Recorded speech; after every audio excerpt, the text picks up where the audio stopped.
Kemudian yang berikutnya, sesungguhnya hari kiamat itu terjadi, yaitu terjadinya pada hari Jumat. Ya. Makanya inilah yang menjadikan kita memahami betapa mulianya hari Jumat. Sayyidul Ayyam.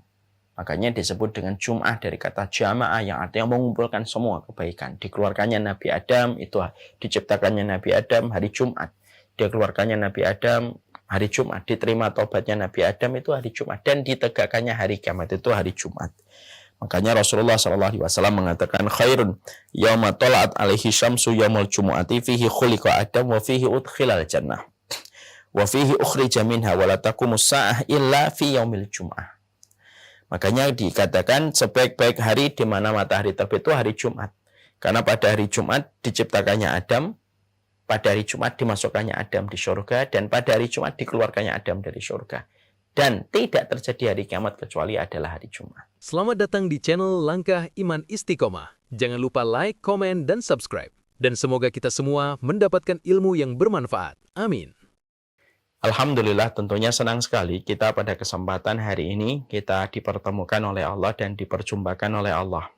Dan kita kemudian bersyukur atas semua nikmat yang Allah berikan dalam kehidupan kita. Tentunya karena kita memberikan kesyukuran itu akan menghasilkan dan membuahkan hasil kecukupan dalam kehidupan kita. Karena sesungguhnya problem dalam kehidupan kita hari ini bukanlah kekayaan ataupun kemiskinan. Bukanlah volume ataupun bukanlah kuantitas harta yang kita mampu kumpulkan. Tapi sesungguhnya problem dalam kehidupan kita hari ini adalah apakah kita mendapatkan kecukupan ataukah tidak. Yang kaya belum tentu cukup, yang miskin belum tentu kurang. Berapa banyak orang yang kaya, yang gajinya ratusan juta, tetapi ketika dia pulang, dia justru mendapati kesempitan hatinya, kesempitan jiwanya. Walaupun dinding-dinding rumahnya begitu indah dan begitu luas. Tapi sebaliknya, kita sering jumpai ada saudara-saudara kita yang pas-pasan, gajinya UMR. Tapi ketika dia pulang, seakan-akan rumah itu menyambutnya dengan sukacita. Istrinya, anak-anaknya menunggunya di meja makan, mereka sambil berbicara, mereka sambil ngobrol, mereka senang, walaupun mungkin yang dimakan hanyalah ikan pindang. Tapi terasa membahagiakan betul ketika mereka diberikan oleh Allah kebersamaan. Inilah yang menjadikan kita hari ini harus belajar kembali tentang arti kecukupan. Karena zaman fitnah, ketika kita selalu dipaksakan untuk menerima konsep materialisme, menjadikan kita mengira bahwasanya kecukupan itu dilihat dari angka deret. Padahal angka deret itu tidak pernah mencukupkan. Karena kecukupan itu adalah haknya Allah dan diberikan kepada mereka yang senantiasa mampu bersyukur. Semoga kita bersyukur pada setiap apapun yang kita miliki supaya makna dan supaya karunia yang Allah berikan dalam kehidupan kita hadir kembali maknanya ketika kita bersyukur. Bisa jadi rumah kita besar, bisa jadi rumah kita kecil, tetapi justru malah kita tidak pernah bersyukur. Akhirnya berbagai macam kesempitan hidup akan dirasakan dimulai ketika kita tidak mampu untuk mensyukuri dalam setiap karunia yang Allah berikan dalam kehidupan kita. Semoga kita bersyukur setiap waktunya, setiap saatnya. Semoga kita bersyukur betul atas apapun yang telah kita peroleh, atas apapun yang telah kita dapatkan.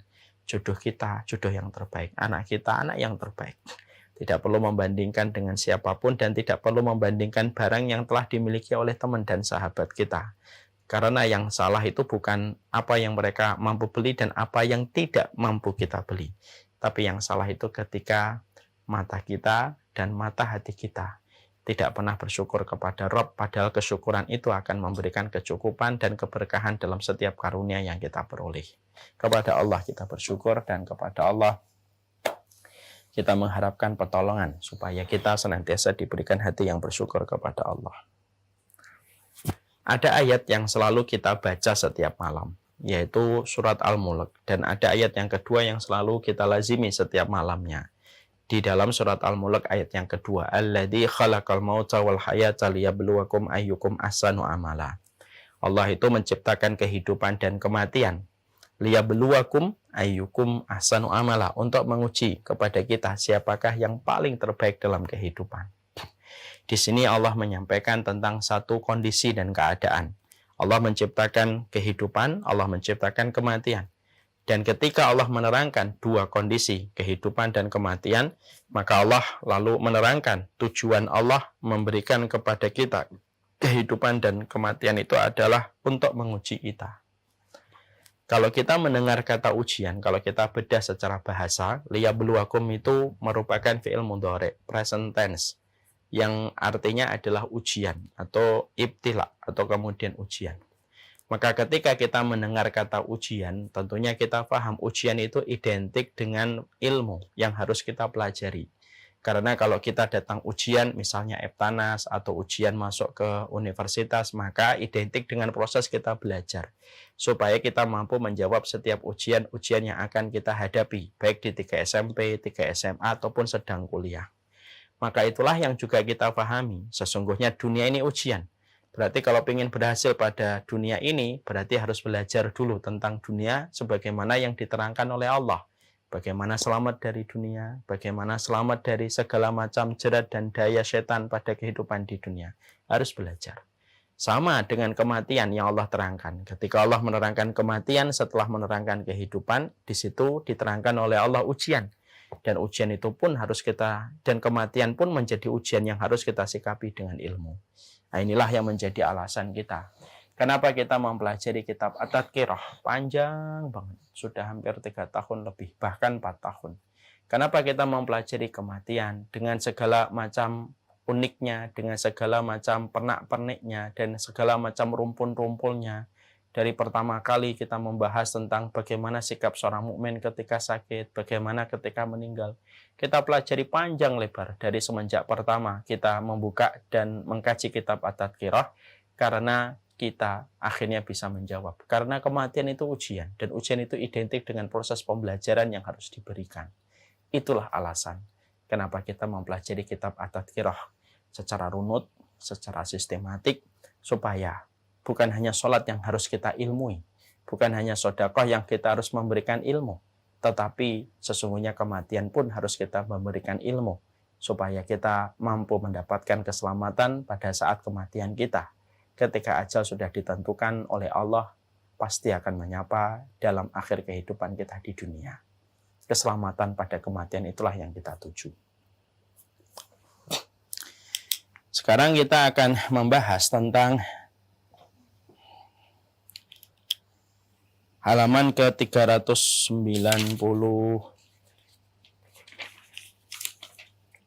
390. Mungkin kita akan bahas hal antara 397, 398, 399, dan halaman ke-400. Kita pada kesempatan hari ini akan membahas tentang berbagai hal yang berkaitan tentang hari kiamat.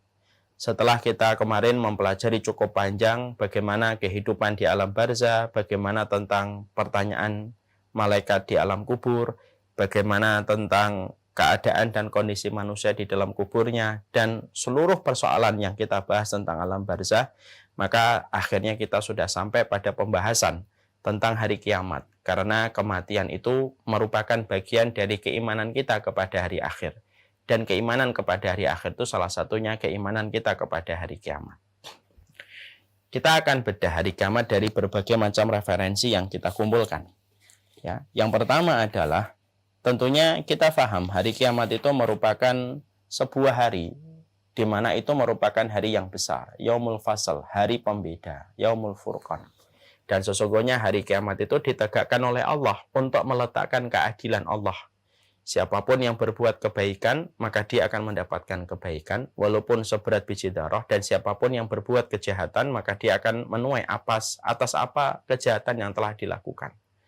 Makanya hari kiamat itu disebut dengan hari keadilan, hari pembalasan. Baik pembalasan atas kebaikan, ataupun pembalasan atas setiap keburukan yang dilakukan oleh manusia. Allah menciptakan kematian dan Allah menciptakan hari kiamat untuk menegakkan sifat keadilan Allah. Makanya kalau tidak ada kematian dan tidak ada hari kiamat, maka keadilan Allah sulit akan kita dapatkan dan kita rasakan kalau tidak ada hari kiamat dan hari kematian.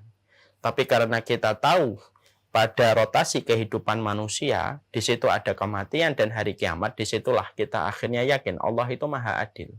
Karena siapapun yang berbuat kebaikan, maka dia akan mendapatkan balasan walaupun seberat biji darah, dan siapapun yang melakukan keburukan, dia pun akan memanen atas apa yang dia tanam. Dan hari kiamat itu merupakan bagian dari keadilan Allah. Makanya inilah yang kemudian kita harus paham. Makanya kalau ada manusia yang mereka mengingkari dan mendustakan hari kiamat, lalu mengatakan bahwasanya manusia itu diciptakan oleh bumi, nanti hidup kemudian mati, begitulah kondisinya akan berjalan terus, dan dia menafikan hari kiamat, pada dasarnya orang yang semacam ini tentunya lemah di dalam teori yang dia miliki. Karena mudah bagi Allah untuk menciptakan, mudah bagi Allah mematikan, dan mudah bagi Allah membangkitkan kembali. Yang kedua, kalau memang tidak ada hari kiamat dan tidak ada kematian yang akan menimpa, dan tidak ada hari kiamat yang nanti Allah tegakkan setelah kematian dilewati manusia melalui alam barzah, Syekh Utsaimin mengatakan manusia nanti mengharapkan keadilan dari mana? Kalau kemudian hanya ada kematian dan tidak ada hari kiamat. Padahal kiamat itu gerbang menuju sifat keadilan Allah. Sekecil apapun kebaikanmu, pasti akan diperlihatkan oleh Allah. Dan sekecil apapun keburukanmu pun akan diperlihatkan oleh Allah, dan itu gerbangnya bernama hari kiamat. Di mana manusia akan melewati berbagai macam perkara berat dalam kehidupan pada waktu hari kiamat sudah ditegakkan oleh Allah. Makanya dinamakan kiamah karena diambil dari kata qama yakumu atau kiaman. Kiamah itu adalah masdarnya. Artinya adalah karena pada saat itu orang akan diberdidikan oleh Allah dan mereka akan merasakan atas apapun perkataan dan perbuatan yang pernah mereka lakukan dalam kehidupan di dunia. Dan Allah tidak ada kedzaliman sedikit pun dalam setiap penghitungan dan perhitungan serta pengadilan Allah kepada setiap makhluknya. Ini kita harus paham hari kiamat. Ya. Makanya Masya Allah, inilah yang kemudian menjadikan poin yang pertama kita harus paham. Kenapa dinamakan hari kiamat? Hikmahnya apa? Hari kiamat itu ditegakkan oleh Allah. Ada sebuah riwayat yang ada pada riwayatnya Abdullah bin Mas'ud radhiyallahu anhu.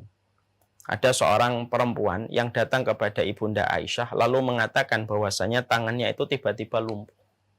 Ibunda Aisyah kemudian berkata, "Kenapa tanganmu lumpuh?" "Iya, saya tidak tahu alasan pastinya, tapi terjadi setelah saya bangun tidur. Tapi saya bermimpi di dalam tidur saya." Kemudian Ibunda Aisyah bertanya, "Apa sih yang kamu jumpai di dalam mimpimu?" Kata Ibunda Aisyah radhiyallahu anha. Maka perempuan itu berkata, "Aku memiliki kedua orang tua yang sudah meninggal dunia. Bapakku adalah orang yang begitu baik sekali. Tidaklah dia memiliki harta kecuali punya kesempatan untuk bersedekah, kecuali bersedekah. Nah, dia selalu memberikan harta yang terbaik kepada orang yang membutuhkan, dan itu dilakukan oleh ayahku setiap saat ketika beliau memiliki kelebihan rezeki dan karunia. Berbeda dengan ibuku," kata wanita tersebut. "Berbeda dengan ibuku. Ibuku ini adalah orang yang bakhil, pelitnya luar biasa. Dan tidaklah dia itu ketika mendapati harta kecuali menahan harta itu, tidak sebagaimana bapak saya. Dan pada satu waktu, saya pernah melihat ibu saya. Ketika pada waktu ada daging di rumah, ketika habis motong kambing, maka ada pengemis yang datang. Lalu pada satu waktu ibuku memberikan pengemis itu, tapi bukan daging, hanya sebatas gaji. Diberikan kepada orang yang fakir yang ada di depan rumah. Pada waktu mereka sudah meninggal dunia, aku berjumpa di dalam mimpi saya.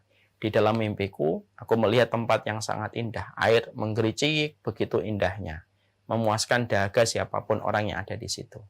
Aku berjalan dan aku menemukan ayahku dalam kondisi yang begitu bahagia. Begitu senang, begitu berbinar, begitu bersukacita dengan apa yang dia dapatkan pada tempat yang begitu indah. Dengan aliran sungai yang bergerimicik di samping-sampingnya. Memuaskan setiap dahaga orang yang meminumnya. Ketika aku melihat kondisi ayahku yang begitu menggembirakan, maka aku kemudian langsung mendatanginya, mengucapkan salam. Setelah itu saya ngobrol, berbicara dengan beliau. Setelah beberapa saat saya tanya, "Mana ibu, Pak? Aina ummi? Mana ibuku?" Lalu kemudian ayahku kaget dan berkata, "Loh, emang ibumu sudah meninggal?" "Sudah, beberapa waktu setelah bapak ibu meninggal." Kalau dia sudah meninggal dan tidak menemui aku di sini, maka carilah dia di sebelah kiriku ini, kata bapak tersebut. Kemudian dilanjutkan kembali. Ibunda Aisyah kemudian bercerita. Kemudian perempuan itu mengatakan, aku mengikuti jalur yang diarahkan oleh ayahku. Aku ngikutin sebelah kiri, aku ikutin terus. Lalu kemudian aku menjumpai ibuku yang dalam kondisi kehausan sekali. Padahal kemudian di depannya itu ada sungai yang bisa memuaskan dahaga siapapun yang meminumnya. Tetapi ibu saya tidak bisa mengambil air sungai itu. Dia dalam kondisi yang betul-betul kehausan. Lalu kemudian di telapak tangannya itu ada daging, ada gaji yang dia peres. Setiap gaji itu kemudian ada airnya, dan air itulah yang dimasukkan ke kerongkongannya, dan tentunya tidak bisa menghilangkan dahaga. Lalu kemudian terdengarlah suara, siapapun yang memberikan minuman kepada perempuan ini, maka aku uji tangannya. Maka aku mencoba untuk memberikan air itu. Tetapi sebelum aku memberikan air itu, aku tanya sama ibuku, ibuku, kenapa kamu tidak meminum air ini? Aku tidak bisa, aku diharamkan untuk meminum air itu. Aku hanya bisa untuk mendapatkan air ini dari gaji. Dari orang yang pernah aku berikan gaji ketika aku pernah memberikan kepada fakir miskin di depan rumah kita. Hanya inilah yang aku bisa dapatkan dari perbuatan baik yang aku kerjakan. Maka kemudian setelah itu aku mencoba memberikan air kepada ibuku, dan ketika aku bangun aku mendapati tanganku semacam ini. Peristiwa ini ketika disampaikan kembali oleh Ibunda Aisyah dari wanita tersebut dalam sanad yang sahih, menceritakan kepada kita bahwasanya itulah yang kita pelajari. Kebaikan apapun, walaupun hanya gaji yang pernah kamu lemparkan sama orang, dalam tanda kutip, itu pun akan diperlihatkan oleh Allah. فَمَا يَعْمَلْ مِثْقَالَ ذَرَّةٍ خَيْرًا يَرَهُ وَمَا يَعْمَلْ مِثْقَالَ ذَرَّةٍ شَرًّا يَرَهُ. Itu akan diperlihatkan oleh Allah Subhanahu wa taala. Dan Allah memperlihatkan itu dengan adanya hari kiamat. Balasan di dunia tidak akan pernah sebanding dengan balasan yang sudah Allah persiapkan dalam kehidupan di akhirat. Makanya selalu bergandengan. Maka na yu'minu billahi wal yaumil akhir. Pertanyaan kita, kenapa ada kata iman kepada Allah selalu identik dengan iman kepada hari akhir? Karena ketika kita beramal itu, maka yang menjadi tujuan terbesar kita beramal itu bukan untuk dunia, tapi untuk hari akhir yang lebih baik. Salah besar kalau kita beribadah untuk dunia yang lebih baik. Karena pada sejatinya dunia ini akan kita tinggalkan. Dan akan rusak. Dan akan musnah, sirna, entah dengan musibah alam, entah dengan menjadi warisan, entah karena rusak ketika melewati seleksi umur dan seleksi alam, ataupun rusak karena hari kiamat. Makanya kemudian disitulah kita menjumpai, disitulah kita mendapati, Masya Allah ya, itulah hikmahnya hari kiamat ditegakkan. Untuk diperlihatkan, siapapun yang berbuat baik, akan diberikan oleh Allah kebaikan. Dan siapapun yang berbuat buruk, itu pun akan mendapatkan keburukan. Dan itu terjadi setelah kiamat ditegakkan oleh Allah. Bagi orang yang masih ateis, komunis gitu, tidak meyakini hari kiamat, maka sesungguhnya orang semacam ini sudah kacau cara berpikirnya. Kalau hari kiamat tidak ada, maka kasihan orang yang terdolimi ketika hidup di dunia. Dia tidak akan mendapatkan keadilan. Orang yang tertipu, orang yang hanya dijadikan keset, orang yang dijadikan tumbal, orang yang hanya dijadikan menjadi orang yang dijadikan menjadi perasan, dia tidak akan mendapatkan keadilan. Kapan dia mendapatkan keadilan kalau hari kiamat tidak ada? Justru dengan adanya kematian, hari kiamat ditegakkan, disitulah sifat keadilan Allah sangat terasa. Karena Allah akan memeriksa dan akan menyidang setiap orang secara teliti. Dan siapapun yang berbuat keburukan, pada hari itu matanya terbelalak. Dan siapapun yang melakukan kebaikan, pada hari itu dia akan bersinar ketika wajahnya memutih, mendapatkan panen dari setiap perkara yang telah dilakukan sepanjang hidupnya. Itulah hari kiamat. Kemudian yang kedua, yaitu adalah kenapa pada hari kiamat itu disifati dengan sebuah ayat, yauma yafirul mar'u min akhihi, ya, yauma yafirul mar'u min akhihi wa ummihi wa abi wa sahibatihi wa bani. Likul wa sahibatihi wa bani likul limri'in minhum yawma idin sya'nu yughni. Kenapa pada hari kiamat itu disifati sebagaimana di dalam surat Abasa 34 sampai 37, semua orang itu lari. Semua orang itu lari, ya kan? Kita mendapati pada hari itu yauma yafirul mar'u min akhi. Pada hari itu manusia itu lari dari saudaranya, ibu dari bapaknya, istri dari anak-anaknya, dan setiap orang pada hari itu memiliki urusan-urusan yang sangat menyibukkan. Ini kan disifati hari kiamat. Yauma yafirrul mar'u, surat Abbas ayat 34. Yauma ini adalah hari kiamat. Pada hari kiamat, kamu akan mendapati seseorang berlari dari saudaranya, suami dari istrinya, ibu dari anaknya, dan semua orang pada hari itu memiliki kesibukan. Pertanyaan kita, kenapa pada hari kiamat ketika ditegakkan oleh Allah semuanya lari? Semua lari. Karena sesungguhnya ketika hari kiamat sudah ditegakkan oleh Allah, kemudian terjadinya hari pengumpulan, maka manusia itu berlari. Kenapa? Karena mereka tidak mau dimintain pertanggungjawaban dari semua kelalaian yang pernah mereka lalui ketika di dunia. Makanya lari. Bahkan orang yang saling bersahabat ketika di dunia pun, mereka saling berlari dan saling menghindari. Sebagaimana yang Allah sampaikan, al-akhillau yauma idzin ba'duhum li ba'din adu ilal muttaqin dalam surat Az-Zukhruf. Berapa banyak orang yang mereka saling mencintai pada waktu hari kiamat, mereka akan bermusuhan kecuali orang yang bertakwa. Ada bapak lari dari anaknya. Karena apa? Dia tahu kewajiban dia kepada anak. Dan banyak sekali kewajiban-kewajiban itu yang dia tidak sampaikan kepada anak karena dia sungkan, karena dia tidak enak, ataupun berbagai macam alasan dan pembenaran yang dulu sering dia hadirkan ketika di dunia. Dan pada hari itu, dia tidak bisa lagi menjadikan pembenaran itu menjadi sebuah keselamatan. Makanya Imam Qurtubi kemudian menyampaikan ketika menafsirkan surat Abasa 34-37. Karena semua orang itu nanti baru tersadar, kelalaiannya itu baru tersadar dan terhenyak mereka. Ketika hari kiamat ditegakkan, akhirnya ada ibu itu lari meninggalkan anaknya. Kenapa? Dia ingat kewajiban-kewajiban kepada anak yang dia tidak pernah sampaikan. Dan dia selalu mengatakan iya sama anaknya terus. Dan ketika pada hari itu, semua perkara yang dia selalu kabulkan dari permintaan anak itu, membuatnya dia itu ketakutan ketika itu harus dipertanggungjawabkan. Saudara nanti akan berlari dari saudaranya karena saudara ini tidak pernah mengingatkan tentang hari kiamat yang sangat menakutkan yang terjadi pada hari itu. Akhirnya dia lari. Bahkan orang yang bersahabat, al-akhilla itu pecahan dari kata khalil. Orang yang mereka itu saling mencintai, kekasih hati. Itu mereka akan berpisah mereka. Karena mereka takut bahwasanya kecelakaan mereka itu akan ditimpakan kepada mereka gara-gara kesalahan fulan ini. Bukankah kita sering lihat kalau ada satu geng motor ditangkap? Kalau ada satu geng motor ditangkap oleh polisi, maka satu anggota dengan anggota yang lain itu saling mereka itu berlepas diri. Saya tidak ngerti urusan itu. Saya tidak paham.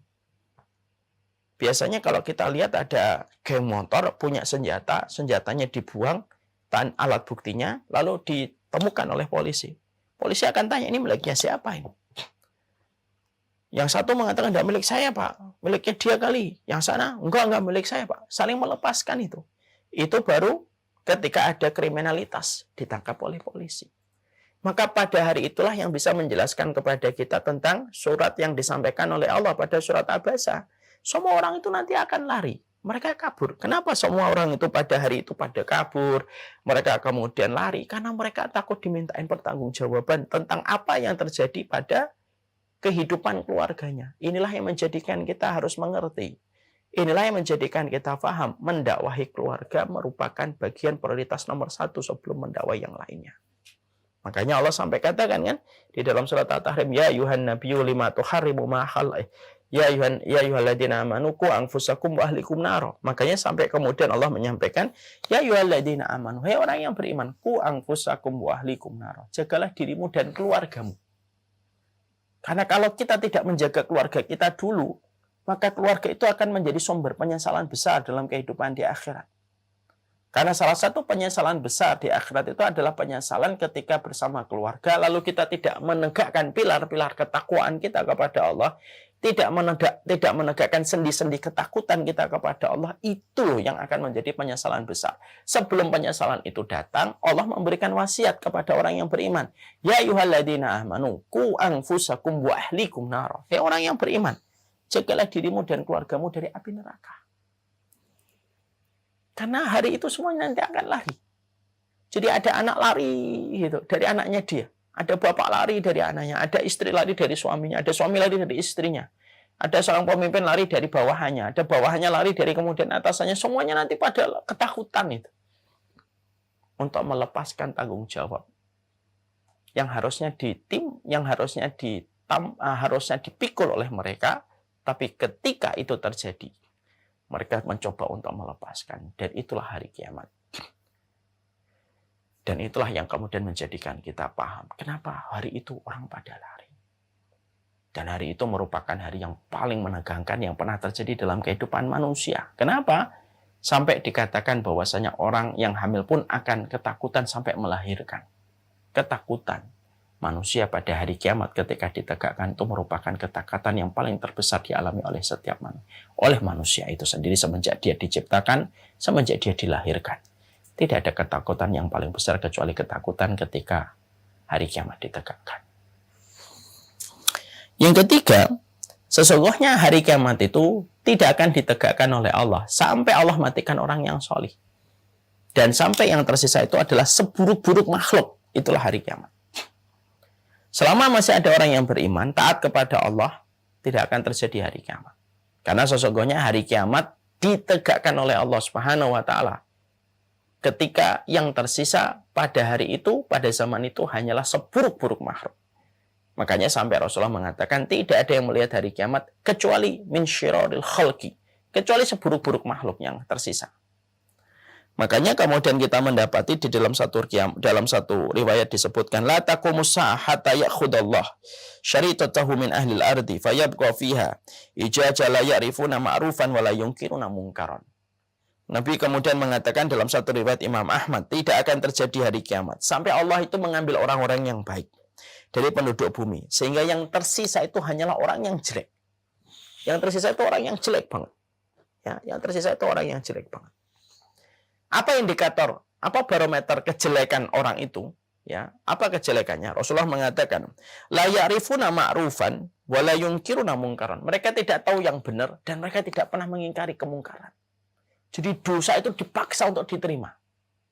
Jadi cukuplah seseorang itu dikatakan jelek kalau dia tidak ngerti yang baik dan tidak pernah mengingkari yang rusak. Ya. Maka kata Rasulullah SAW, tidak akan terjadi hari kiamat sampai betul-betul semua yang baik-baik itu diambil dulu. Semua yang soleh itu diambil semuanya. Yang tersisa itu orang yang tidak mengenal Quran kecuali namanya. Kemudian tidak beriman, tidak ada ketaatan pada saat itu, tidak ada kebaikan sama sekali pada saat itu. Ketika itu yang tersisa. Hari kiamat akan menyergap. Mencabut setiap ruh dari jasadnya. Dan membuat terbelalak setiap orang pada waktu itu terjadi. Dan akan membangkitkan semua orang dari kuburannya bagaikan larun-larun yang berterbangan. Ya. Jadi Masya Allah. Itulah yang kemudian menjadikan kita memahami betul. Bahwasanya kalau kita ngelihat ya tanda hari ini pada zaman fitnah gitu, dengan berbagai macam kerusakan yang terus dipaksain kerusakan itu untuk diterima, maka ini merupakan bagian dari perjalanan menuju kepada sebuah titik dekat, yaitu bernama hari kiamat. Ya, hari kiamat, di mana ketika hari itu terjadi, faulaika min syiraril khalqi. Orang-orang yang mereka itu melihat hari kiamat ditegakkan, maka itu adalah seburuk-buruk makhluk. Orang yang melihat matahari terbit dari arah barat itu seburuk-buruk makhluk. Karena tobat mereka sudah tidak diterima oleh Allah. Antum bisa bayangkan, ketika Rasulullah SAW itu mengatakan bahwasanya tobat seorang manusia itu masih diterima selama matahari belum terbit dari arah barat. Berarti orang yang hidup ketika matahari terbit dari arah barat, itulah orang-orang terburuk karena dosa mereka sudah tidak lagi bisa diterima di dalam bentuk taubat. Dan penyesalan mereka sudah tidak lagi diterima oleh Allah. Ibarat kotoran. Apa kotoran yang paling buruk? Kotoran yang tidak bisa dihapuskan dengan deterjen. Saya dulu kalau masih kecil, ada kotoran misalnya kotoran tanah liat itu. Masih biasa ibu saya. Kalau kemudian sampai di baju saya itu, kalau kotoran tanah liat, kotoran tai ayam, atau yang lainnya, masih biasa. Kenapa? Masih bisa dihilangkan. Tapi kalau kena getah pisang, sudah nggak bisa diapa-apain itu. Dikucek pun nggak bisa. Makanya ibu saya bilang, Nanti kalau main-main jangan main getah pisang. Nah, itu kalau nempel di kaosmu, bajumu nggak bisa dibersihkan. Pada saat itu, ya, belum ada deterjen yang bagus mungkin sebagaimana. Saya nggak ngerti apakah hari ini sudah bisa dibersihkan atau belum. Tapi getah pisang itu nggak bisa dibersihkan. Nempel terus dia. Walaupun kita cuci 3 kali, 4 kali itu nempel terus. Berarti ketika kita ngelihat getah pisang itu kan berarti itu satu getah yang paling kita lihat itu buruk karena tidak bisa hilang. Tidak bisa hilang dia. Maka sama, sesungguhnya ketika kita menjumpai di dalam kehidupan ini, disinilah kita paham betul. Disinilah kita mengerti bahwasanya, Masya Allah ya, orang-orang yang terburuk itu adalah mereka yang betul-betul mendapati hari kiamat itu terjadi. Jadi yang tersisa adalah orang-orang yang buruk. Bahasa analoginya yang sederhana begini. Kalau kita akan menghancurkan satu rumah, ini kita akan menghancurkan rumah ini. Karena kita akan bangun yang baru. Maka yang kita selamatkan, yang paling prioritas ketika kita sedang merapikan barang untuk kita keluarkan, pasti yang kita keluarkan pertama kali adalah barang-barang yang mahal. Ya kan? Ya, handphone kita, keramik kita, yang mahal-mahal kita keluarin dulu. Yang kemudian kertas-kertas, baju yang sudah sobek, keset yang sudah hitam, terus kemudian barang-barang komputer yang sudah rusak, biasanya kita biarkan bersama dengan ambruknya rumah itu. Karena apa? Diambil juga nggak ada manfaatnya. Karena kalau kita ngambil sebelum rumah ini dirubuhkan, pasti kita ngambil yang bagus dulu. Dan itulah kemudian salah satu fakta tentang hari kiamat yang ketiga. Hari kiamat itu tidak akan ditegakkan oleh Allah. Sampai tidak ada yang tersisa orang yang solih pada zaman itu. Dan salah satu di antara indikator keburukan itu yang disebutkan itu apa? Bukan zinanya, bukan khamernya, bukan membunuhnya, tapi la ya'rifuna ma'rufan wa la yunkiruna mungkaran. Cukuplah seseorang itu buruk betul di sisi Allah ketika dia tidak tahu yang ma'ruf, yang baik itu apa, dan tidak pernah mampu mengingkari yang mungkar. Dan hari ini kita melihat berapa banyak orang yang tidak tahu yang benar dan yang salah. Kalaupun ada yang salah, kita tidak boleh mengingkari. Bahkan ketika ada yang mencoba untuk menolak homo, orang itu diidentikan dengan radikalisme. Terlalu militan. Ada orang yang tidak kemudian menerima ini, menerima itu. Selalu dikaitkan dengan berbagai macam status-status yang membuat orang nanti meninggalkan dia. Dan itulah yang kita tahu. Itulah salah satu di antara perkara yang kita nanti jumpai hari kiamat ketika sudah ditegakkan. Faulaika min syiraril khalqi. Itulah seburuk-buruk manusia yang hidup semenjak pertama kali diciptakannya manusia. Masya Allah, na'udzubillah min dzalik. Semoga kita bukan termasuk yang melihat hari kiamat terjadi. Kemudian yang berikutnya, sesungguhnya hari kiamat itu terjadi, yaitu terjadinya pada hari Jumat. Ya. Makanya inilah yang menjadikan kita memahami betapa mulianya hari Jumat. Sayyidul Ayyam. Makanya disebut dengan Jum'ah dari kata jamaah yang artinya mengumpulkan semua kebaikan. Dikeluarkannya Nabi Adam, itu diciptakannya Nabi Adam hari Jumat. Dikeluarkannya Nabi Adam hari Jumat. Diterima taubatnya Nabi Adam itu hari Jumat. Dan ditegakkannya hari kiamat itu hari Jumat. Makanya Rasulullah SAW mengatakan khairun yauma tala'at alaihi syamsu yaumul jumu'ati fihi khuliqa Adam wa fihi udkhilal jannah. Wa fihi ukhrija minha wa la taqumus sa'ah illa fi yaumil jum'ah. Makanya dikatakan sebaik-baik hari di mana matahari terbit itu hari Jumat.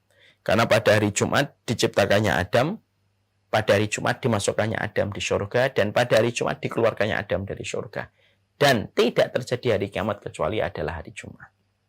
Nah, tentunya kita tidak pernah tahu hari kiamat itu kapan, ya.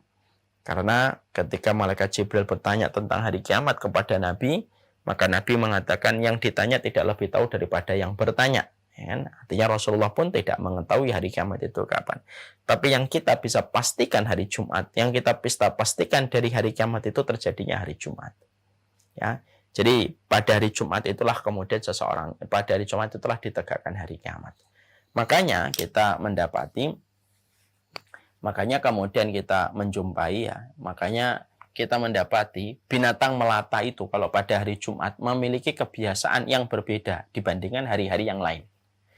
Makanya dalam satu riwayat yang sahih, dalam riwayat Muslim diterangkan ketika menerangkan tentang keutamaan hari Jumat. Binatang melata itu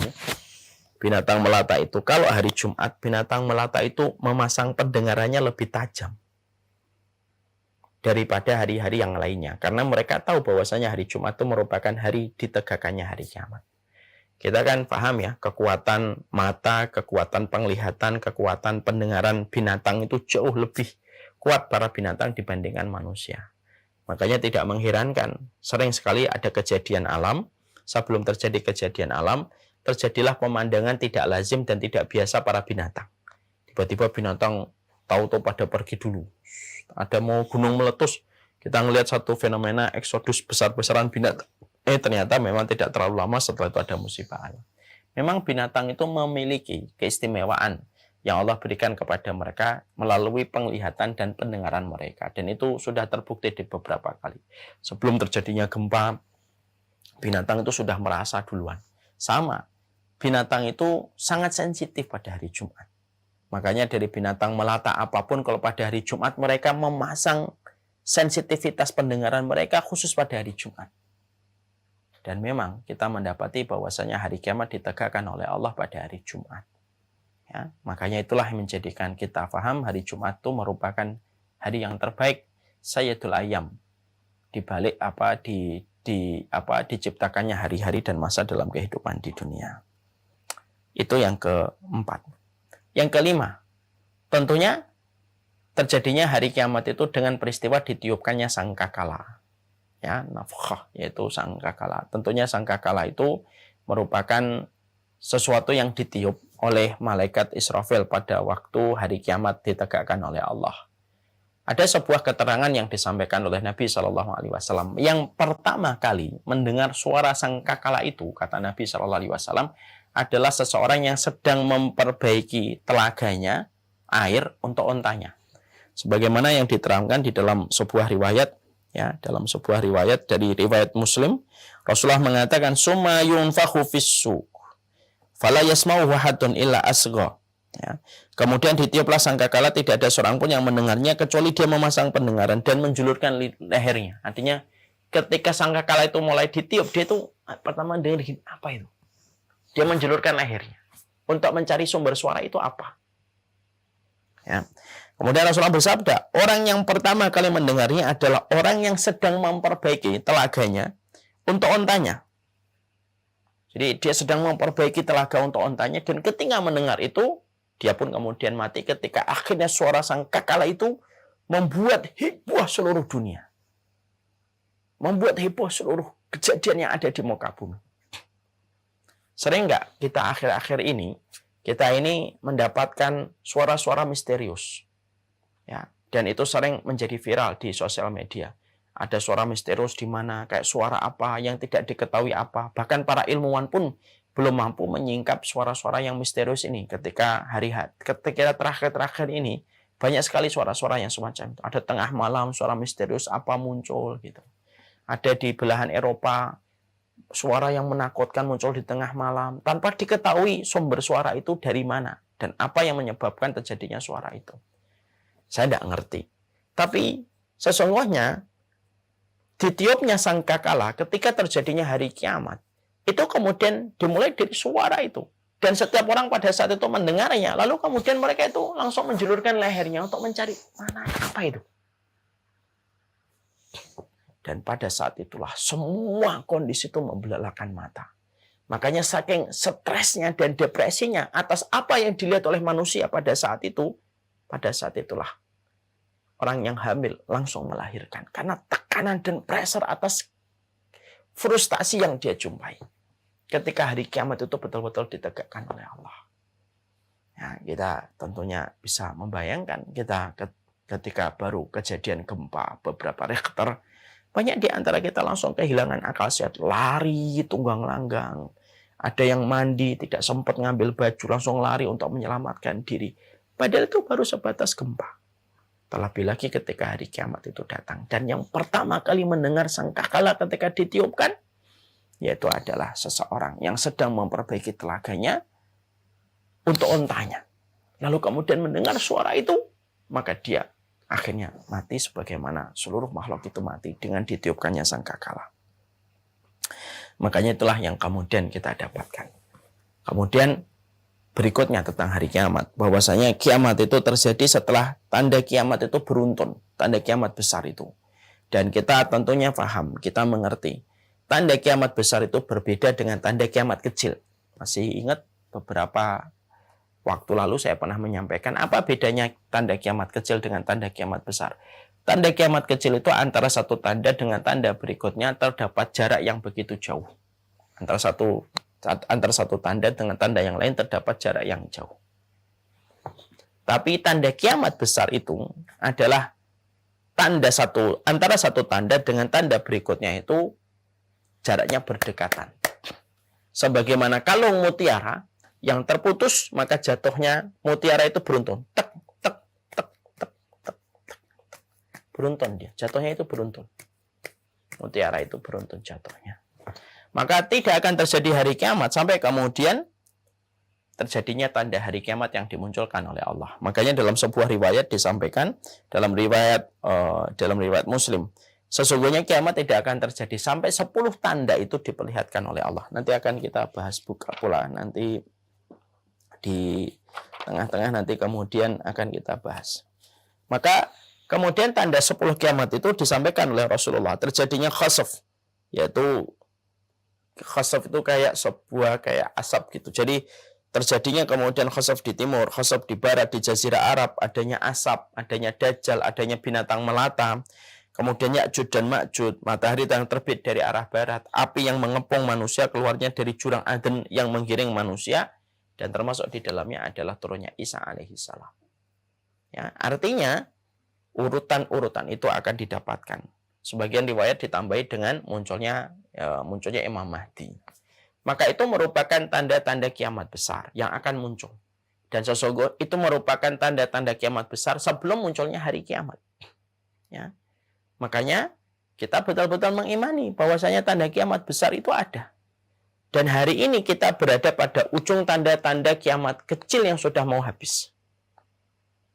Sebagian ulama yang saya ikuti di dalam beberapa muhadarah mereka, di dalam berbagai macam kajian mereka, para ulama-ulama itu menyampaikan bahwasanya di antara semua tanda-tanda kiamat kecil yang disampaikan dan dijelaskan oleh Rasulullah SAW, hampir 90% semua tanda-tanda kiamat kecil itu sudah dilihatkan oleh Allah. Dan yang tersisa hanya beberapa tanda yang belum kelihatan. Bahkan tanda putihnya Arab, putihnya Palestina, Jazirah Arab dengan salju itu pun sudah kita lihat hari ini. Jadi tanda-tanda kiamat kecil ini sudah tinggal beberapa tanda lagi. Kalau tanda-tanda ini akan muncul dan kita tidak tahu munculnya, maka setelah tanda kiamat kecil selesai, muncullah tanda kiamat besar. Dan munculnya tanda kiamat besar itu langsung tek, tek, tek, tek, cepet dia. Sebagaimana turunnya mutiara. Turunnya itu langsung, tidak menunggu lama. Kalau tanda kiamat kecil kan antara satu tanda dengan tanda berikutnya terbentang jarak yang jauh. Contoh kelahiran Rasulullah. Itu tanda kiamat kecil. Sampai kemudian kita mendapati pasar berdekatan. Itu kan terbentang jarak yang cukup jauh. Sekarang kita baru melihat pasar berdekatan. Bukan hanya berdekatan. Sekarang pasar itu di telapak tangan kita. Coba. Makna apa yang lebih dekat daripada pasar itu di tangan? Kalau kemudian kita dapetin gitu ya.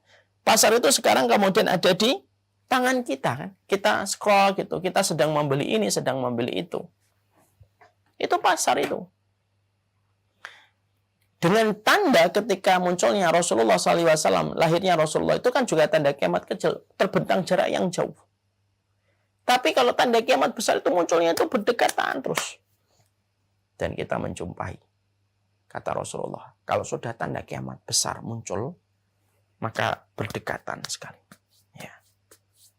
Berdekatan sekali antara satu tanda dengan tanda berikutnya. Lalu pada saat itulah hari kiamat tinggal menghitung waktu. Berbagai peristiwa yang menyeramkan datang.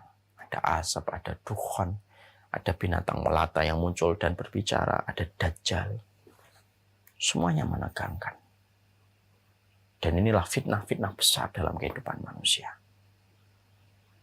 Makanya Masya Allah, semoga kita tidak termasuk orang yang menjumpai fitnah-fitnah itu. Karena menjumpai fitnah itu menjumpai fitnah itu merupakan perkara besar sekali.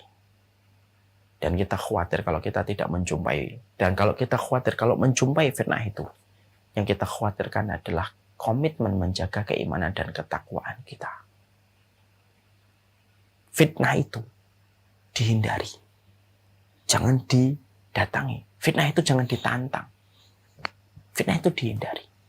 Makanya itulah yang kita lihat dari Umar bin Khattab. Kalau engkau akan menetapkan fitnah, ya Allah, matikanlah saya sebelum fitnah itu. Makanya kalau kita berdoa, salah satu doa yang kita panjatkan kepada Allah itu apa? Ya Allah, sebelum datangnya fitnah-fitnah yang besar, fitnah Dajjal, fitnah kemudian Ya'juj dan Ma'juj, matikanlah saya ya Allah, wafatkanlah saya dalam kondisi beriman, beramal, dan mengikuti sunnah Nabi dan Rasulmu. Itulah kemudian salah satu hikmah ketika kita mempelajari hari kiamat, yang mana hari kiamat itu tidak ditegakkan kecuali munculnya tanda-tanda kiamat besar yang menakutkan, suasana mencekam pada saat itu. Kita hari ini hidup pada zaman fitnah, belum munculnya tanda kiamat kubro, sudah berat. Kita sudah merasakan berat. Bukankah kita merasakan keimanan hari ini berat banget? Dengan berbagai macam komitmen, konsekuensi, dan kewajiban yang kita harus berikan pada komitmen keimanan kita kepada Allah. Apalagi pada waktu-waktu ketika kiamat kubro, ketika alamat kubro itu sudah diperlihatkan oleh Allah. Hati-hati. Dan semoga kita termasuk orang yang diberikan oleh Allah keselamatan sebelum datangnya tanda-tanda kiamat kubro. Lalu kemudian kita mendapati pula tentang berbagai macam hal yang hari kiamat itu adalah sesungguhnya hari kiamat itu ditegakkan dengan 2 kali tiupan sangkakala. Ini sudah sering saya sampaikan. Ya, sebagian para ulama mengatakan 3 kali. Sebagian ulama sebagaimana Ibnu Abbas, Al-Basri, Qatadah, kemudian Imam Qurtubi termasuk yang mengatakan sesungguhnya tiupan sangkakala itu adalah 2 kali. Dan itu dipertegas dalam riwayat dari Abu Hurairah ketika Abu Hurairah mengatakan ma baina nafkhataini arbaun. Di antara 2 tiupan itu ada masa 40.